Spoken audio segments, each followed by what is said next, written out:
What would you do if saving someone's life completely destroyed yours? Picture this. You're exhausted after a 16-hour shift, barely keeping your eyes open, when suddenly 3 men in expensive suits burst through the hospital doors carrying a bleeding stranger. You do what you've always done. You save a life. But this time, that simple act of compassion sets off a chain reaction that changes everything.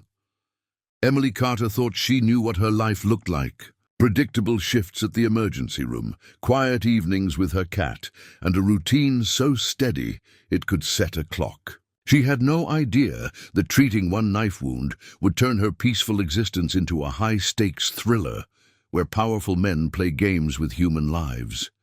Because the stranger she saved, he wasn't just anyone. Alexander Cole, billionaire, magnate, and a man whose enemies don't believe in leaving loose ends. And when those enemies decided Emily might be important to him, her quiet neighborhood transformed overnight. Imagine waking up to find your house surrounded by 100 men in black suits. Imagine discovering that helping a bleeding stranger has painted a target on your back. Imagine realizing that the most dangerous thing you've ever done was simply being kind to someone who needed help. This is the story of a woman whose compassion threw her into a world where love and danger dance together, where protecting someone means risking everything, and where sometimes the person you save ends up being the one who saves you. Some people say there's no such thing as a simple good deed. Emily Carter is about to find out exactly what they mean. Picture this. It's 3 a.m., and the fluorescent lights in the ER are buzzing like angry wasps. Emily Carter's been on her feet for 16 straight hours, and her scrubs are telling the story of every emergency that walked through those doors. Coffee stains, antiseptic splashes, and that particular exhaustion that settles deep into your bones when you've seen too much human suffering in one shift. She's thinking about her unmade bed, about how her cat probably knocked over the plant again, about anything except the chaos around her. That's when the automatic doors burst open with a violence that makes everyone stop what they're doing. 3 men in expensive suits stride in, and they're not here for a routine checkup. They're carrying someone. No, they're practically dragging someone whose white shirt has turned crimson. The metallic smell of blood cuts through the usual hospital antiseptic, and Emily's exhaustion evaporates instantly. We need help, now. The biggest guy barks, and there's something about his tone that suggests he's used to being obeyed without question. His eyes scan the room like he's cataloging threats, and Emily notices the bulge under his jacket that definitely isn't a wallet. Emily's already moving, her training kicking in before her brain can fully process what's happening. But when she gets her first real look at the injured man, something shifts.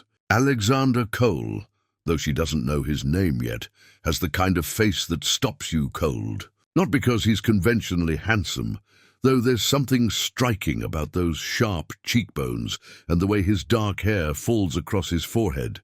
It's his eyes that grab her attention, grey eyes that should be filled with pain and but there's something else there, a coldness that seems to challenge the world itself. Even bleeding, even vulnerable, he looks like he's calculating his next move. There's power in those eyes, the kind that comes from making decisions that affect people's lives without losing sleep over it. Knife wound, Emily assesses quickly, her hands already working to examine the damage. The cut is clean, precise. This wasn't some random street violence. Deep, but it missed the vital organs. You're lucky. Alexander's laugh is bitter, hollow. Luck's got nothing to do with it. Sweetheart. His voice is rough, probably from pain, but there's an underlying smoothness that suggests he's used to getting his way through words before, resorting to whatever made him end up here. The endearment should annoy her, and it does, but there's something about the way he says it that suggests it's not condescension. It's like he's testing her, seeing if she'll back down from a man who clearly intimidates most people he meets. Emily doesn't back down.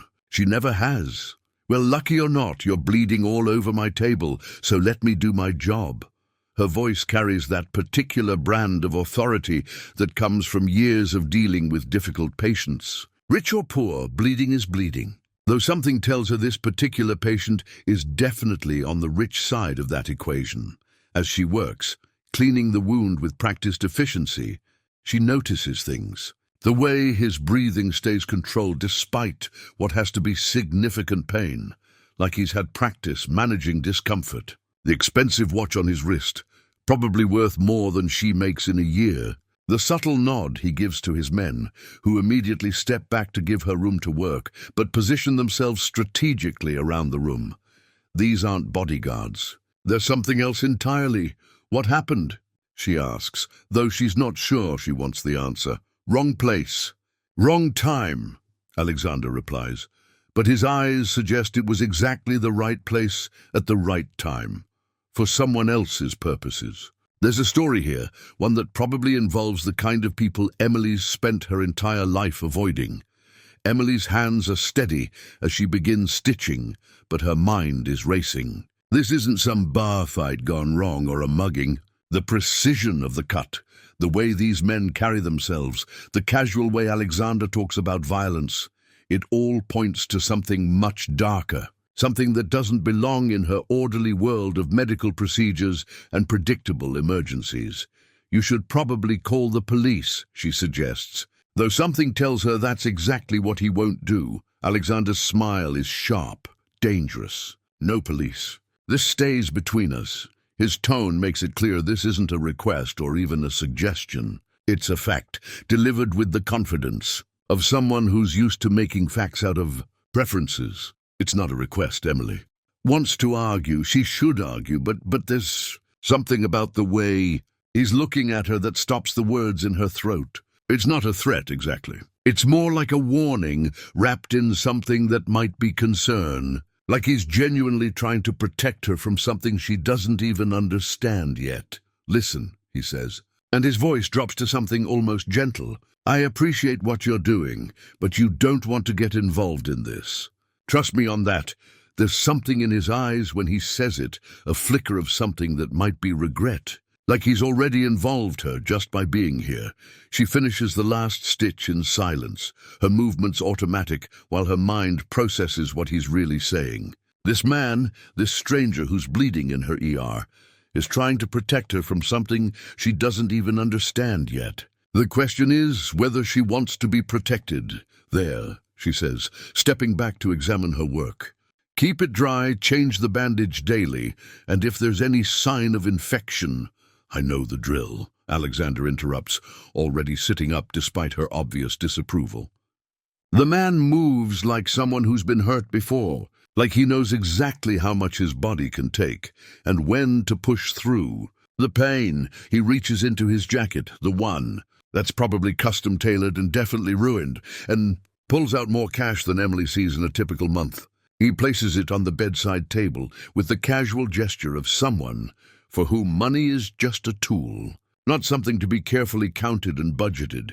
This never happened, he says. Standing up with barely a wince, Emily stares at the money, then at him. There's enough there to cover her rent for months, maybe longer. I can't take that. You can, and you will. His tone brooks no argument. Consider it a donation to the hospital. God knows they need it.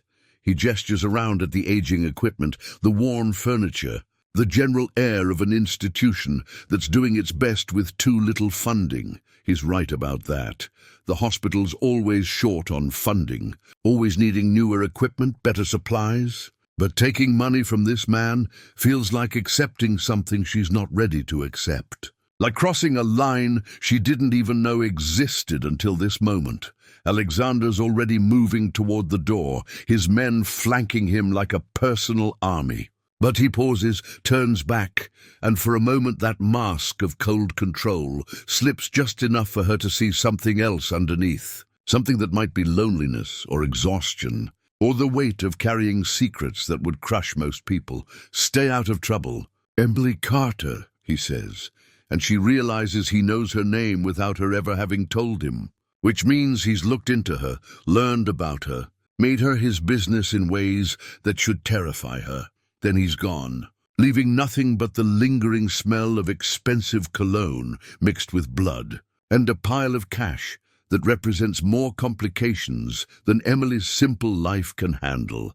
She stands there in the sudden quiet, her hands still stained with his blood, and knows with absolute certainty that her peaceful, predictable world just got turned completely upside down. The worst part, a part of her that she didn't even know existed, is curious about what comes next. Emily's alarm goes off at 7 a.m. sharp, just like it has every morning for the past 3 years. She's the kind of person who thrives on routine. Coffee first, then a quick check of her emails, maybe water the plants if she remembers. But today, something's different. There's a tension in the air, like the moment before a thunderstorm hits.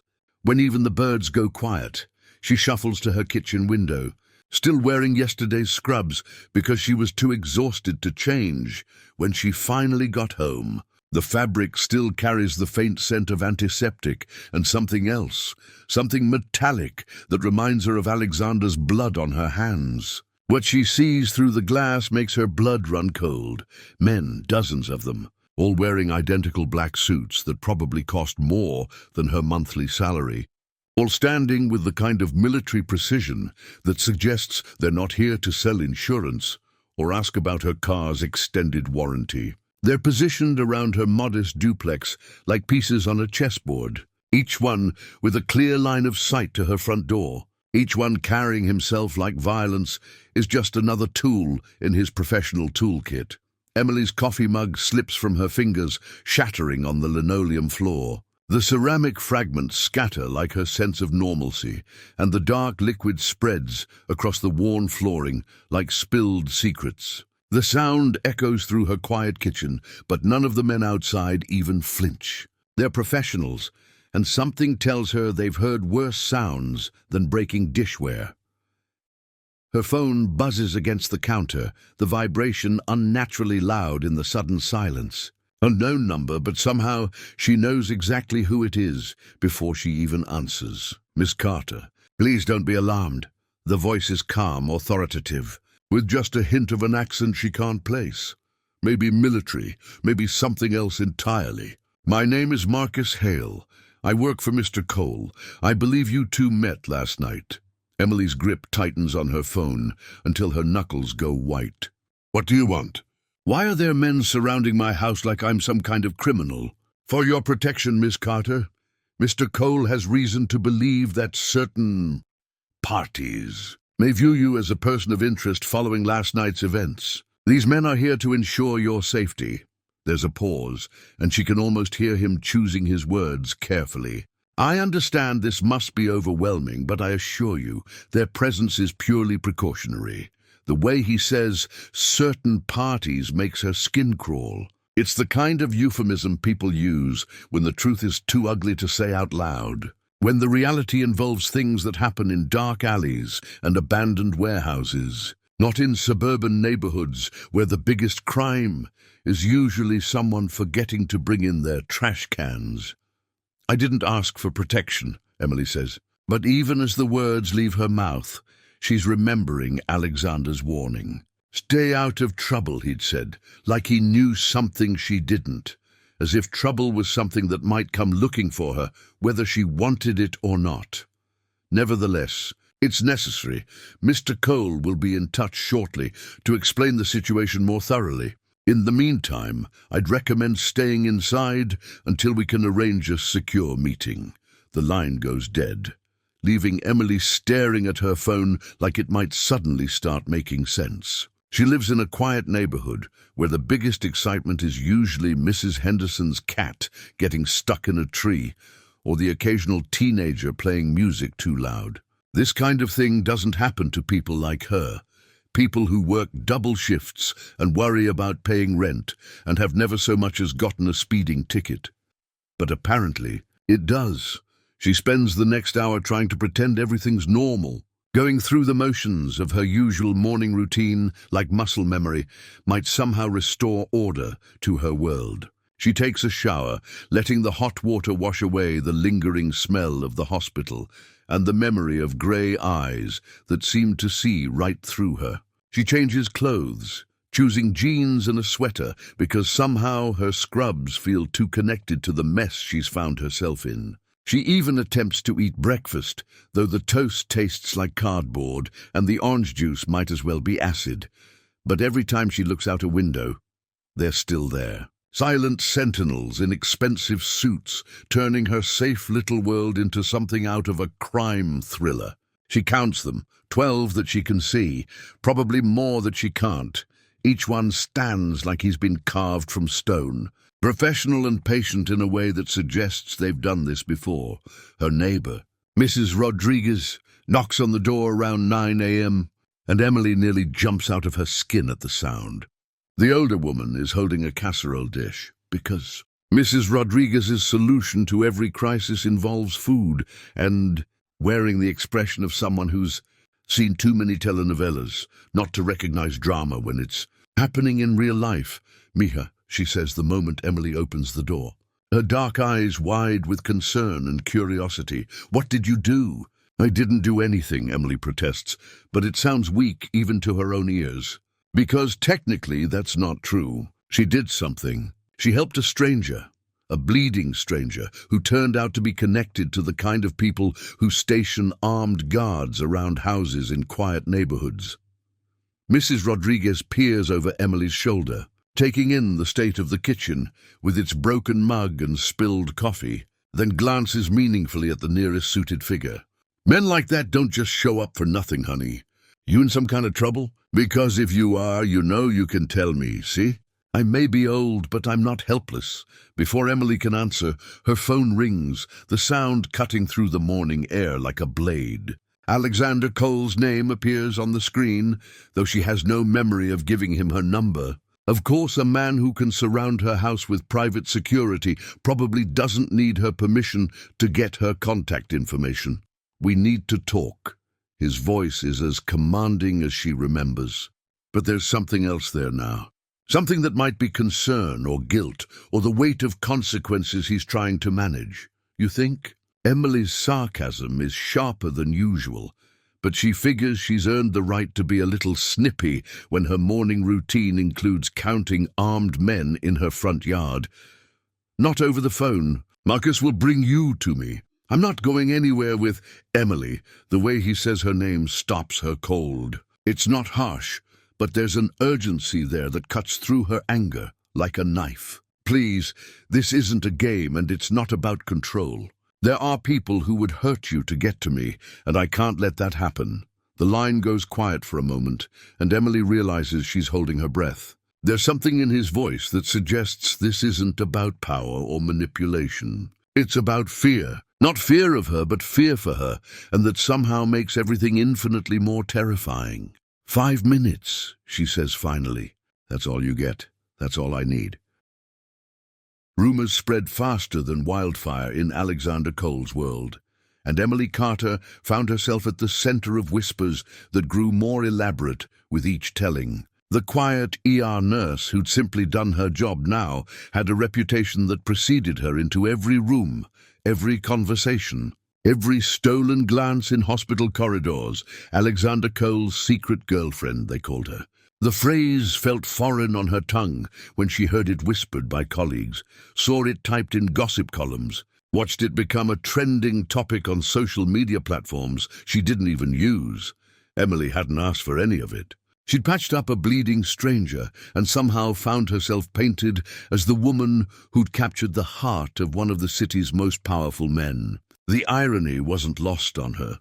She could barely capture the attention of the guy who delivered her groceries. But apparently she was magnetic enough to snare a billionaire. The rumors caught the attention of exactly the wrong person, Ethan Ward. Ward was Alexander's biggest rival, a man whose smile could freeze blood and whose business practices made sharks look cuddly. He'd built his empire on the ruins of his competitors' dreams, and Alexander Cole had been his white whale for years. Every deal Alexander closed, Ward tried to sabotage. Every move Alexander made, Ward countered with something more vicious. Now Ward had a new target, and her name was Emily Carter. Alexander's office felt different this time when Marcus escorted her there. The tension was thicker, more urgent. Alexander stood by the floor-to-ceiling windows, his posture rigid as he watched the city below like a general surveying a battlefield. "We have a problem," he said without turning around. Emily's stomach dropped. "Ward knows about me. Ward knows about you." Alexander's reflection in the glass looked tired, older somehow. "And he's already making moves." "What kind of moves?" Alexander finally turned to face her, and Emily saw something in his grey eyes that made her blood chill.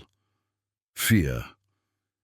Not for himself, but for her, the kind that involved you disappearing permanently. The words hung in the air like a death sentence. Emily sank into one of the leather chairs, her legs suddenly unsteady. "So what do we do?" she asked, surprised by how steady her voice sounded. "We give him exactly what he expects to see." Alexander moved to his desk, his movements controlled but purposeful. "We make our fake relationship very, very real in the public eye." Emily's first instinct was to refuse. The idea of being paraded around like some trophy girlfriend made her skin crawl. But then she remembered the men in suits outside her house, remembered Marcus's calm voice, explaining that certain parties might view her as a person of interest. "You want me to pretend to be your girlfriend?" "I want you to be untouchable," Alexander corrected. "In my world, being mine means you're protected by everything I can bring to bear. Ward can't touch you without declaring war on me directly." The plan was as simple as it was complex. Emily would appear at Alexander's side at public events, play the role of the devoted girlfriend, and let the world see that she belonged to him. In return, she'd have the protection of his name, his resources, his reputation. Emily was furious at first. The whole thing felt like an elaborate manipulation, a game where she was the pawn and everyone else held all the power. But as Alexander explained the alternatives, relocation, witness protection, a life spent looking over her shoulder, she realized this might be her only real choice. Their first public appearance was at a charity gala, the kind of event where tickets cost more than Emily's monthly salary and the champagne probably cost more than her car. Alexander's stylist had provided her with a dress that cost more than she made in 6 months, a deep blue creation that made her feel like she was playing dress-up in someone else's life. The moment they stepped out of the limousine, camera flashes exploded around them like fireworks. Alexander's hand was steady on her back, guiding her through the chaos, with the ease of someone who'd been dealing with media attention since birth. "Smile," he murmured in her ear. "And whatever happens, don't let go of my arm." The gala was a revelation. Emily watched Alexander move through the crowd like he owned not just the room, but everyone in it. He introduced her to senators, business leaders, socialites, each introduction carrying the subtle but unmistakable message that Emily was under his protection. But it was the small moments that surprised her. The way he made sure she always had something to eat, even when he was deep in conversation with potential investors. How he steered conversations away from topics that might make her uncomfortable. The protective way his hand never left her back. A constant reassurance in a room full of strangers. "You're good at this," she whispered during a brief moment alone. "Good at what?" "Taking care of people." Alexander's smile was soft, almost vulnerable. "Only the ones who matter." The real surprises came in the days that followed. Emily arrived at work one morning to find the pediatric ward had received a donation of state-of-the-art medical equipment, machines that would have taken the hospital years to afford. The delivery slip was anonymous, but Emily knew. Then there was the star projector. She discovered it one evening while doing her rounds, transforming the ceiling of the children's ward into a galaxy of twinkling lights. The kids were mesmerized, their faces lit up with wonder instead of the fear and pain she was used to seeing there. "The night sky," read the small card attached to the projector. "For when the real one feels too far away." No signature, but Emily didn't need one. These weren't the actions of a cold, calculating businessman. These were the gestures of someone who understood that healing involved more than just medicine, that hope was as important as any treatment plan. The fake relationship began to feel less fake with every passing day. Alexander's protectiveness wasn't just for show. Emily could see it in the way he watched her when he thought she wasn't looking, in the careful way he vetted every event they attended together, in the genuine concern in his voice when he called to check on her. But the danger was real too. Emily started noticing things, cars that seemed to follow her home from work, strangers who paid too much attention to her daily routine, phone calls that ended abruptly when she answered. One evening, as she left the hospital after a particularly long shift, she found herself surrounded by a pack of aggressive paparazzi. Their questions came like bullets, invasive and relentless, cameras flashing in her face until she couldn't see straight. "Miss Carter, is it true you're Alexander Cole's mistress? How long have you been together? Are you pregnant with his child?" The questions grew more personal, more invasive, until Emily felt like she was drowning in them. That's when Alexander appeared, cutting through the crowd like a knife through water. He didn't say a word to the photographers. He didn't need to. His presence alone was enough to part them like the Red Sea, his arm sliding around Emily's waist with a possessiveness that made it clear she was off limits. Later, in the quiet safety of his penthouse, Emily found herself studying this man who'd turned her life upside down. "Why?" she asked. "Why what? Why go to all this trouble? You could have just given me money, set me up somewhere safe and far away. Why involve yourself this deeply?" Alexander was quiet for a long moment, his grey eyes distant, because far away doesn't always mean safe. And because, he paused, seeming to weigh his words carefully, "because I don't want you far away." The confession hung between them, honest and vulnerable in a way that made Emily's heart skip a beat. Their fake relationship was becoming something neither of them had planned for, something that felt dangerously close to real. But in Alexander's world, love was a luxury that came with a price tag, and Emily was about to discover just how high that price could be. The call came at 3:17 a.m., jolting Alexander awake from the restless sleep that had plagued him for weeks. Marcus's voice was grim, professional, but Alexander could hear the undercurrent of urgency that made his blood turn to ice. "They have her." 2 words. That's all it took to transform Alexander from a man into something far more dangerous. He was dressed and moving before Marcus finished explaining the situation. Ethan Ward had made his move, and Emily Carter was now a pawn in a game she'd never asked to play. The warehouse district at night was a labyrinth of shadows and broken dreams. Emily found herself in the kind of place where screams went unheard and people disappeared without trace. The concrete walls wept with condensation, and the single bare bulb hanging from the ceiling cast everything in sickly yellow light. Ward paced in front of her like a predator, sizing up his prey. He was smaller than Alexander, but there was something in his eyes that spoke of a different kind of danger, the cold calculation of a man who'd burned bridges and buried bodies to get where he was. "You know what's funny about your boyfriend?" Ward asked, his voice echoing off the warehouse walls. "He thinks he's untouchable, thinks his money and his reputation make him invincible." Emily kept her mouth shut. She'd learned enough about Alexander's world to know that showing fear was the same as showing weakness. And weakness was something men like Ward fed on. "But everyone has a pressure point," Ward continued, pulling out his phone. "Everyone has something they can't afford to lose." The device buzzed as he typed, presumably sending Alexander the message that would set everything in motion. Emily's stomach churned as she realized she was about to become the center of a very dangerous negotiation. Back in his penthouse, Alexander stared at the photo on his phone screen. Emily, bound to a chair in what looked like an abandoned warehouse, her face defiant despite the obvious fear in her eyes. The message that accompanied it was brief and brutal. "Sunset Harbor Project. You have 6 hours. The Sunset Harbor project was worth over $200 million, years of planning and negotiation, culminating in the kind of deal that could define a career. But as Alexander looked at Emily's face on his screen, he realized he didn't give a damn about the money. "Assemble the team," he told Marcus. "Sir, if we move against Ward directly, I don't care about the consequences." Alexander's voice was steel wrapped in ice. "She's not dying because I decided to play it safe." Emily managed to work one hand partially free of her restraints.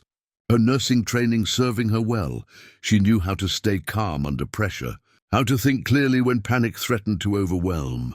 Using the rough edge of the chair, she slowly worked at the rope binding her wrists, her movements careful and calculated. But it wasn't just escape she was planning. Hidden in the inner pocket of her jacket was her phone, somehow overlooked by Ward's men in their rush to secure the warehouse. With painstaking care, she managed to compose a text message using only her fingertips. "Trust you to find another way. Don't give him what he wants." She sent the message just as Ward's attention turned back to her, slipping the phone back into hiding with seconds to spare. When Alexander received Emily's message, something shifted inside him. This wasn't just about protecting someone he cared about. This was about a woman who trusted him enough to put her life in his hands, who believed he could find a solution that didn't involve surrender. The assault team Alexander assembled wasn't made up of corporate security guards. These were men who'd served in places where Geneva Convention was just a suggestion, who understood that sometimes the only way to negotiate was with superior firepower. They moved through the warehouse district like ghosts, using the industrial landscape to their advantage. Alexander had insisted on leading the operation himself, despite Marcus's protests about unnecessary risk. "She's there because of me," Alexander had said simply. "I'm bringing her home." Inside the warehouse, Emily had worked her hands almost completely free when she heard the first sound, a soft, metallic click that could have been anything but somehow felt like hope. Ward heard it too, his head snapping up with the alertness of a man who'd survived by being paranoid. "Seems like your boyfriend decided to play hero instead of businessman," Ward said, pulling a gun from his jacket. "Too bad for both of you." The next few minutes unfolded like a carefully choreographed dance of violence. Alexander's team moved with precision, born of experience, cutting through Ward's security with the efficiency of professionals who understood that speed meant survival, but Ward wasn't going down without a fight. The confrontation between Alexander and Ward was brutal and personal. These weren't two businessmen settling a dispute. This was primal. Two apex predators fighting over territory that happened to be measured in human lives rather than market share. Alexander took a knife to the shoulder, the blade slicing through his jacket and into muscle with surgical precision. But the pain only fueled his determination. He'd been hurt before, had survived worse than anything Ward could dish out. What he'd never had before was someone like Emily counting on him.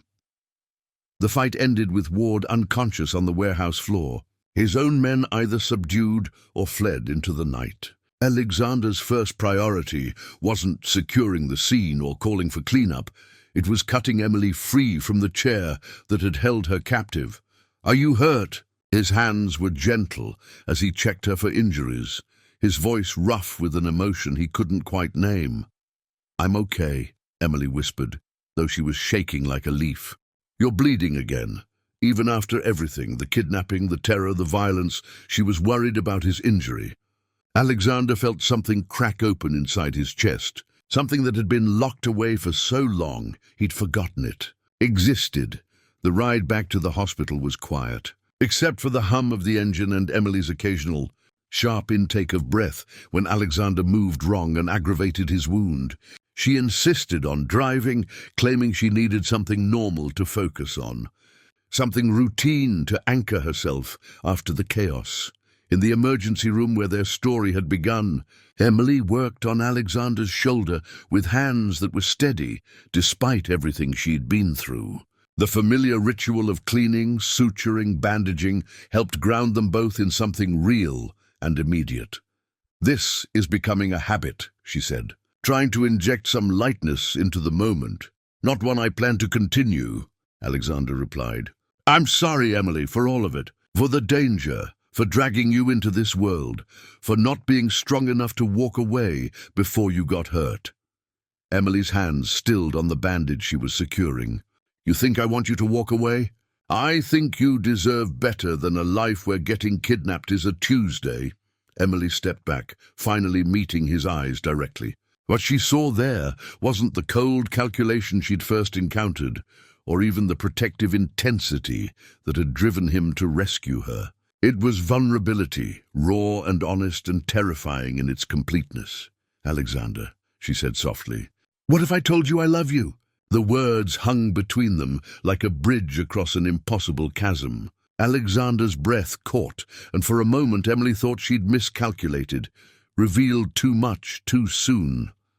Then he was kissing her, his hands tangling in her hair as he pulled her close. The kiss tasted like relief and promise, and the kind of desperate gratitude that comes from almost losing something precious.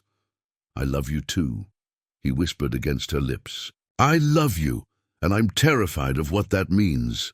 "It means we figure it out together," Emily replied, her forehead resting against his. "It means you don't get to protect me by pushing me away anymore." Outside the hospital, dawn was breaking over a city that had no idea how close it had come to losing two people who were just beginning to understand what they meant to each other.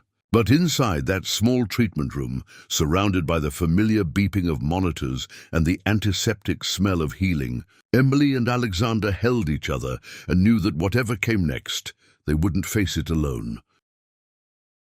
The familiar, sterile smell of the hospital hit Emily like a wave of memory as she guided Alexander through the emergency room doors. This was where it all started, where a bleeding stranger had stumbled into her orderly world and turned everything upside down. Now, weeks later, she was bringing him back, and this time the wounds went deeper than just flesh and blood.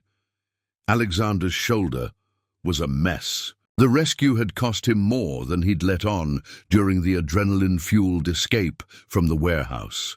Blood had soaked through the makeshift bandage Emily had applied in the car, and she could see the way he favored his left side, the careful way he held himself to minimize the pain. "Room 3, Emily directed Marcus, who was hovering like a concerned parent. "I've got this." For once, Alexander didn't argue about her taking charge. That worried her more than the blood loss. Under the harsh fluorescent lights, Emily could see the full extent of the damage. The knife wound was deep, requiring more sutures than she'd initially thought. But it was the other injuries that made her hands shake as she worked. Bruises that mapped the violence of his confrontation with Ward. Cuts that spoke of a fight where mercy hadn't been an option. "You're an idiot," she said quietly, her voice steady despite the emotion churning in her chest.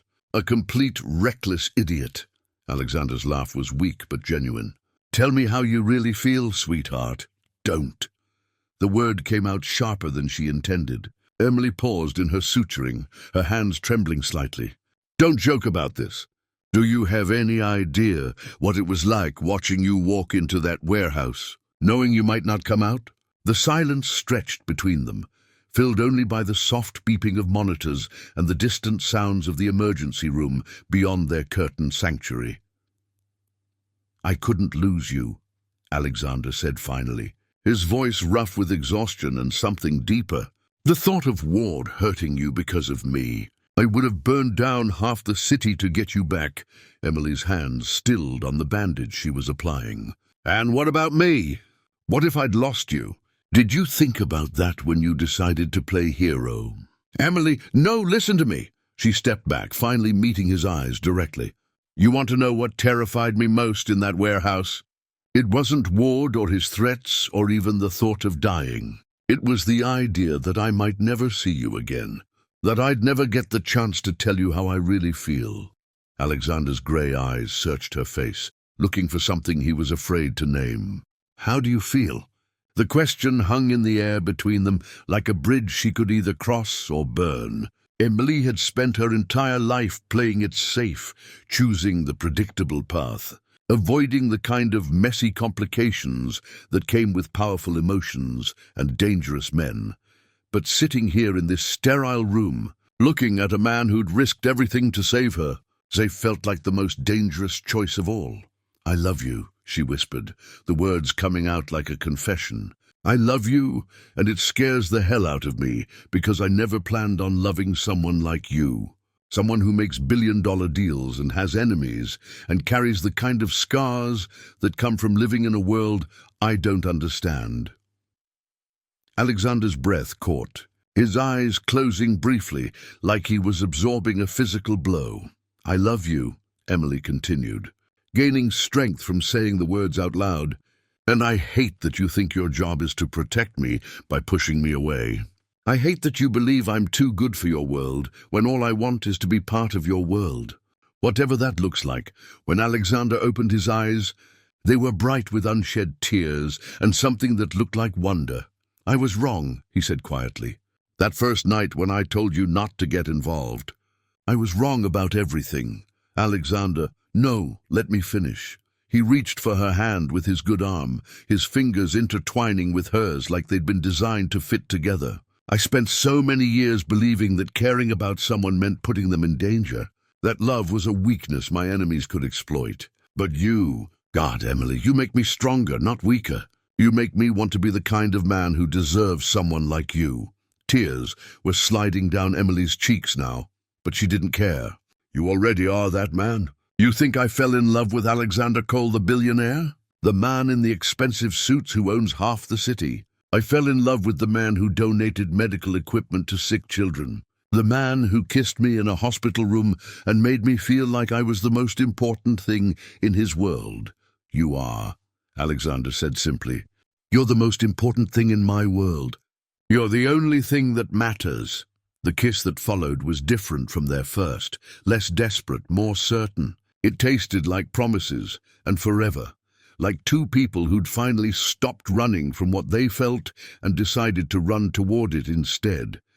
When they broke apart, Emily rested her forehead against his, both of them breathing hard. "So what happens now?" she asked. "Now we figure it out together," Alexander replied, echoing her words from their first night. "No more protecting you by keeping you at arm's length. No more pretending this is just a game we're playing. You want to be part of my world? Then we build a world we can both live in." Emily smiled, the expression lighting up her entire face. "I love the sound of that. Good, because I've got some ideas about how to start, such as..." Alexander's smile was soft, vulnerable in a way she'd never seen before. "Such as introducing you to my parents. They're going to love you, by the way. My mother's been asking when I was going to settle down since I turned 30, Emily laughed, the sound bright and genuine. "Your mother doesn't even know I exist. She will. And my father's going to spend the entire dinner trying to figure out what you see in me. That might take a while." "We've got time," Alexander said, his thumb tracing circles on the back of her hand. "We've got all the time in the world." Outside their small sanctuary, the hospital continued its never-ending dance of healing and hope. But inside room 3, two people who'd found each other in the most unlikely circumstances held hands and planned a future neither of them had dared to imagine just weeks before.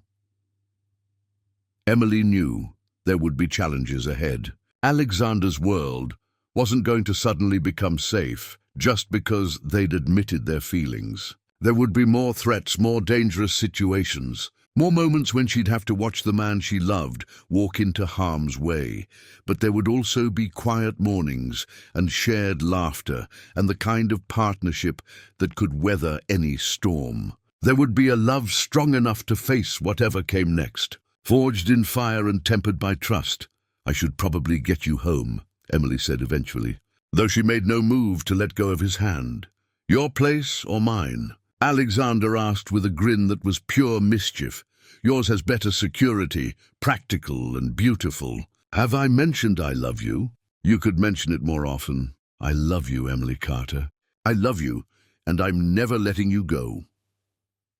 As Emily helped Alexander to his feet, careful not to aggravate his injuries, she couldn't help but think about how dramatically her life had changed. A few weeks ago, her biggest concern was making sure she had enough coffee to get through her shift. Now she was in love with a man who lived in penthouses and had private security teams. But as she looked at Alexander, really looked at him, past the expensive clothes and the carefully maintained facade, all she saw was the man who'd held her while she cried, who'd fought through a warehouse full of armed men to bring her home safe, who looked at her like she was the answer to a question he'd been asking his whole life. 3 months later, Emily was learning that normal was a relative concept when you were dating Alexander Cole. Their version of normal included security details that doubled as restaurant recommendations, spontaneous helicopter rides to avoid traffic, and the kind of quiet Sunday mornings that felt revolutionary precisely because they were so ordinary. She was discovering sides of Alexander she hadn't expected, like the way he made pancakes from scratch every weekend, or how he fell asleep reading medical journals because he wanted to understand her world better. He kept a photo of them on his desk now, right next to the one of his parents, and Emily had caught him staring at it more than once with an expression of wonder, like he couldn't quite believe it was real. The transition hadn't been seamless. There were still paparazzi who followed them to coffee shops, still board members who questioned Alexander's judgment, still nights when Emily woke up from dreams about warehouses and men with cold eyes. But there were also mornings when she woke up in Alexander's arms, afternoons when he surprised her at the hospital with lunch, and evenings when they talked for hours about everything and nothing. Tonight was different, though. Tonight Alexander was taking her to meet his parents. "You're nervous," Emily observed, watching Alexander adjust his tie for the 3rd time in 5 minutes. They were in his penthouse, getting ready for dinner at the Cole family estate, and she'd never seen him this agitated. "I'm not nervous," Alexander protested, then caught sight of himself in the mirror and sighed. "Okay, I'm terrified. My parents are intense. They've been waiting for me to bring someone home for years, and now that I finally am. You're afraid they won't like me. I'm afraid they'll love you so much they'll scare you away," Alexander corrected, turning to face her. "My mother's already planning our wedding, by the way. She's picked out color schemes." Emily laughed, the sound bright and genuine. "Good thing I like her already." The Cole estate was exactly what Emily had expected, sprawling, elegant, and intimidating as hell. But Eleanor Cole turned out to be a tiny woman with Alexander's grey eyes and a smile that could light up rooms. She hugged Emily like they'd known each other for years and immediately launched into stories about Alexander's childhood that made him groan with embarrassment. "Did he tell you about the time he tried to build a hospital in our backyard?" Eleanor asked over dinner. "He was 8 years old and convinced our gardener was having a heart attack because the poor man was out of breath from raking leaves." "Mother," Alexander warned. But there was fondness in his voice. He performed surgery with his toy stethoscope for 2 hours before we could convince him the man just needed water and a break. Robert Cole, Alexander's father, was quieter but no less warm. He asked Emily thoughtful questions about her work, listened intently to her answers, and seemed genuinely interested in her perspective on healthcare policy. By dessert, Emily felt like she'd passed some unspoken test. "She's perfect for you," Eleanor whispered to Alexander when she thought Emily couldn't hear. "Don't you dare let this one get away." "I don't plan to," Alexander replied, his eyes finding Emily's across the room. 2 weeks later, Alexander surprised Emily with tickets to a charity gala. Not unusual, except this one was being held at the children's hospital where she worked. The pediatric ward had been transformed into an elegant ballroom. Complete with the star projector Alexander had donated, casting galaxies across the ceiling. "This is incredible," Emily breathed, looking around at the transformed space. "The kids are going to love seeing this tomorrow." "Actually," Alexander said, his voice slightly strained, "they're here tonight." Emily turned to find a group of her young patients, dressed in their finest clothes and grinning from ear to ear. Sarah, a 7-year-old with leukemia who'd become one of Emily's favorites, broke away from the group and ran toward them. "Miss Emily! Miss Emily! We're at a real ball just like in the fairy tales." Emily knelt down to Sarah's level, tears already forming in her eyes. "You sure are, sweetheart. You look absolutely beautiful. Mr. Alexander said you might need some backup dancers," Sarah announced seriously. "We've been practicing." That's when Emily noticed the small stage at the far end of the room and the musicians setting up their instruments. This wasn't just a charity gala, it was something much more personal. Alexander took her hand, leading her toward the center of the room as the music began. The first song was slow, romantic, perfect for swaying close together while the children giggled and pointed. "Alexander, what is this?" Emily whispered against his ear. "This," Alexander said, spinning her gently, "is me telling the world that you belong with me. That you're not just my girlfriend or my partner or my better half. You're my heart, Emily. You're my everything." The music swelled and Alexander stepped back, still holding her hands. That's when Emily saw the ring, a simple, elegant diamond that caught the light from the star projector and threw rainbows across the walls. "Emily Carter," Alexander said, his voice carrying clearly across the room. "You saved my life the night you patched up my wounds. But more than that, you saved my soul. You made me believe in something I thought was just a fairy tale. That love can be stronger than power. That trust can overcome fear. That two people can build something together that's bigger than anything they could create alone." Emily's hands were shaking as Alexander dropped to one knee, the children around them erupting in excited squeals. "Will you marry me?" Alexander asked. "Will you let me spend the rest of my life proving that some fairy tales can come true?" Through her tears, Emily could see the faces of her young patients, all of them holding signs that read, "Say yes," in crayon and marker. She could see hospital staff peeking around corners, could see Alexander's parents beaming from across the room, could see Marcus wiping his eyes with a handkerchief, but mostly, she could see Alexander, this complicated, powerful, vulnerable man who turned her ordinary life into an extraordinary adventure. "Yes," she whispered, then louder, "Yes!" The cheer that went up from the crowd was deafening. Alexander slipped the ring onto her finger with hands that trembled slightly, then stood and kissed her, while their audience applauded and the stars overhead twinkled their approval. 6 months later, Emily stood in the bridal suite of a small chapel, adjusting her simple white dress and trying to calm her nerves. It wasn't a grand cathedral or a 5-star hotel ballroom. It was the same chapel where Alexander's parents had been married 35 years earlier, where his grandparents had exchanged vows 50 years before that. "You look beautiful," Eleanor said, fastening the pearl necklace that had belonged to Alexander's grandmother. "He's going to cry when he sees you, you know. He's been emotional all week. Good emotional or bad emotional?" Emily asked. "The best kind," Eleanor assured her. "The kind that comes from finally finding your home." The ceremony was small and intimate, family, close friends, and a few of Emily's young patients who'd insisted on being flower girls and ring bearers. Alexander waited at the altar in a simple black suit, and when Emily walked down the aisle, his face lit up like she was the answer to every prayer he'd ever whispered. The vows they exchanged weren't elaborate or poetic. They were honest, simple promises about loving each other through ordinary days and extraordinary challenges, about building a life together that honored both of their worlds. When the officiant pronounced them husband and wife, Alexander's kiss was gentle, reverent, full of gratitude and joy, and the kind of love that doesn't just happen. It's chosen, every single day.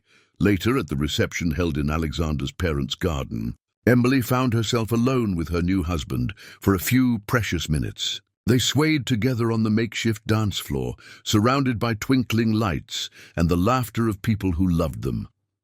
"Any regrets?" Alexander asked, his forehead resting against hers. "Just one," Emily replied, and Alexander's expression grew concerned until she smiled. "I wish I could go back and tell that exhausted nurse who complained about her boring life that she was about to meet the most extraordinary man in the world. I wish I could go back and tell that bleeding stranger that the woman who was about to save his life was going to become his whole world." Alexander replied, "Think we would have believed ourselves?" "Not a chance." Alexander spun her gently, pulling her back into his arms. Some stories are too impossible to believe until you're living them. As the evening wound down and the last guests said their goodbyes, Emily and Alexander found themselves alone in the garden, her head resting on his shoulder as they watched the stars appear one by one in the darkening sky. "Thank you," Alexander said quietly. "For what?" "For bandaging more than just my wounds that night. For healing everything that was broken in me. For showing me that love isn't a weakness. It's the strongest thing in the world." Emily lifted her head to look at him. This man who'd turned her life into the kind of story she'd thought only existed in movies. "You know what the best part is?" "Ooh, what's that, Mrs. Cole?" Emily smiled at the sound of her new name, at the promise it represented, at the future it held. This isn't the ending. This is just the beginning.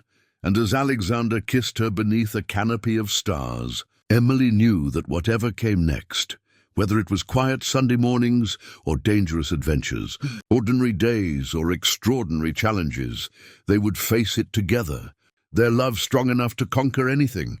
And there you have it. The incredible journey of Emily and Alexander, a story that started with a simple act of kindness and transformed into something extraordinary. But here's the thing that gets me every single time I think about this story. Emily could have easily walked away. She could have treated that knife wound, taken the money, and pretended it never happened. But she didn't. She chose to stay. She chose to fight. She chose love over safety. Now I want you to think about your own life for a moment. How many times have you played it safe? How many times have you chosen the comfortable, predictable path over the one that could lead to something amazing? Emily Carter was just a nurse, living a quiet life, until she decided to step into the unknown. What if your life is just one act of courage away from completely changing? What if the person you're meant to become, the love you're meant to find, the adventure you're meant to live, is waiting just beyond your comfort zone? Alexander had everything money could buy, but he was empty inside until Emily showed him what it meant to truly live. Emily had a peaceful life, but she wasn't truly alive until she met someone worth fighting for. Here's what I want to know. What are you running from? What opportunity are you avoiding because it feels too risky, too complicated, too uncertain? Because I guarantee you, the biggest risk in life isn't taking chances. It's staying exactly where you are, wondering what if for the rest of your life. Emily and Alexander's story teaches us that sometimes the most dangerous thing you can do is play it safe. Sometimes helping a stranger, taking a leap of faith, or choosing love over logic is exactly what your soul needs to wake up. So I'm challenging you right now.